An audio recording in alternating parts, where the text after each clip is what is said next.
دوای داگیرکردنی رووسیا بۆ ئەم شارە ئۆکرانیا و وەرگرتنەوەی لەلایەن هێزەکانی ئۆکرانیاوە شاری لیمانی ڕۆژهەڵات وێرانەیەکی تەواوە. ئەم شارە بە دەواازەکانی دۆنباس ناوبراوە کە هاوردەی شتومەکی نێوخۆی تیاڵوێر کراوە وەک خوێ و خەڵووز. دانیشتوانەکەشی خۆیان بە ئاودانکردنەوەیەوە خەریک ناکەن چونکە توندوتیژیەکان ناوەستن.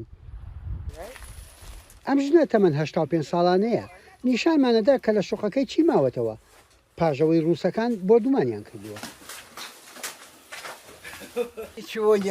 شوقەکەم هیچی نەماوەتەوە، ئاگرەکە هەموو شتێکی سووتان، ئەگەر بە چاوی خۆم نەمدی بە بڕوام نەدەکرد.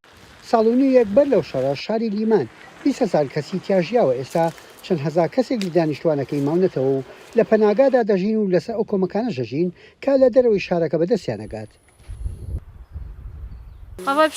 بەر لە جەنگەکە هەمویان لە هێڵی ئاسن کاریان دەکرد. ئێستا سەختە لە پەناگەدا دانیشیت و چاوەڕوانی خواردن بکەیت. زۆر قورسە. پەشیمانم لەوەی کە ئێرەم جێنەهێشت.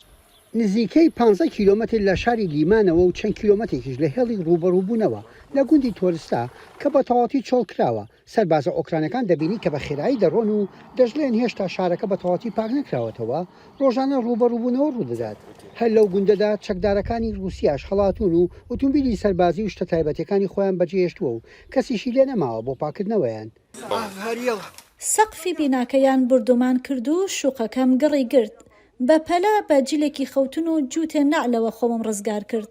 هەموو شتێکم لە دەستدا لە ساڵی ڕابردووەوە لە ژێرزەمینێکدا دەژیم.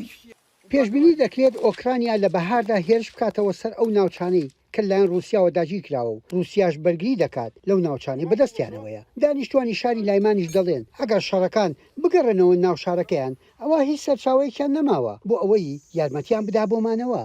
یحیا بەرزنجی دەنگی ئەمریکا بۆ راپۆرتی هەزەر مۆراک، VOA News.